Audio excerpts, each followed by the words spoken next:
Most important thing about tennis is understanding the two basic strokes. There's a forehand and a backhand.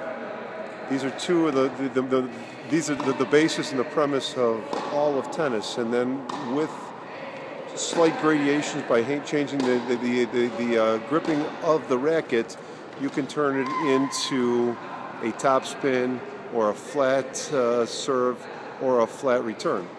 Certain things are necessary, but the fundamentals are the most important or imperative for any sport, especially tennis. Keeping the control of the ball, your footwork, and the ability to finish off at the end of each point.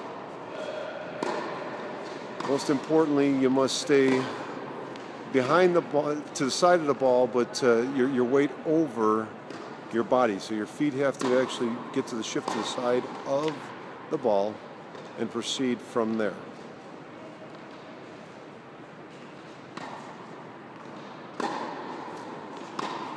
It's also important to understand that whomever your partner is, if you're playing doubles, is as competent and comfortable with you as you are with them. It is important to trust them because they are an extension of you. Nice.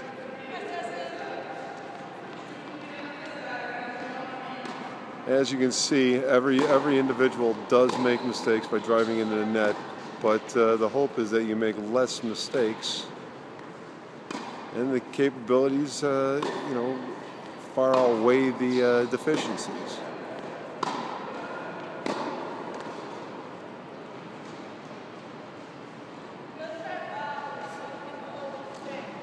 The most important thing as you come to the net, there's two places to play. Is at the baseline, which is the extreme end of the court, and then into the service box. In the service box is where you actually have to control the ball with much shorter strokes. The shorter strokes are known as volleys.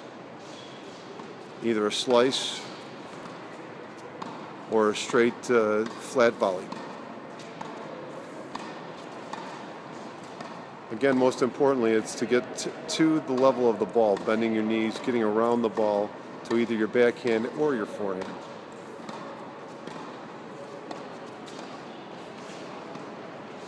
And again, it's imperative that you play with people of an equal or better caliber than yours. It's the only way to get better.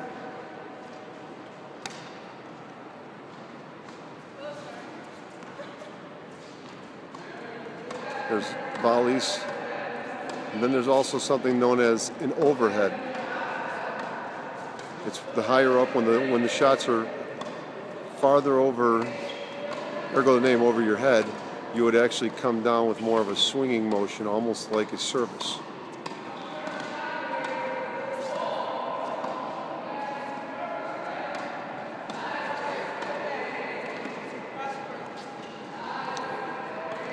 To complement, the most important part to complement the game is to have both a baseline game, which is where Lauren is situated now, but also the short game or the net game.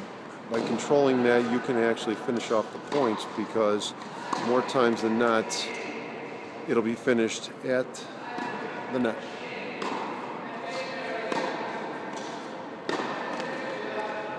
The way the court is situated, it's partitioned into three parts. In the forecourt, there is the two service boxes on the ad and the deuce sides, and then the back of it is known as the baseline. It's the extreme white line at the end. That's also where the service starts on both, again, the deuce side and the ad side of the court.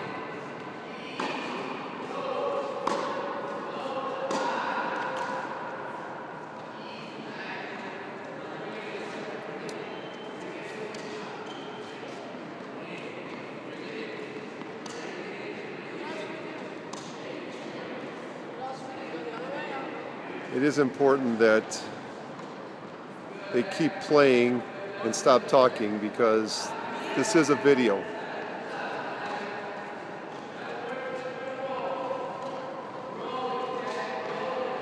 Give some serves, Tim. Here's the most important part of a tennis player's game is their serve. It's imperative you get 2 serve opportunities, known as, if you miss the first one like that was missed, it's called a fault. Most importantly, it's called the second serve.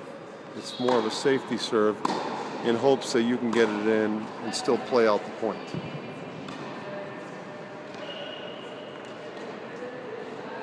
Usually the instinct is on your first serve is more of your power serve or your more reckless serve, because you do have the second opportunity. The second opportunity is usually something with a little bit more of an off speed or some kind of a spin put on it, more of a controlled service. By controlling the service, you're just getting the ball in play. As you can see, the first one was called a fault. The second one was put in play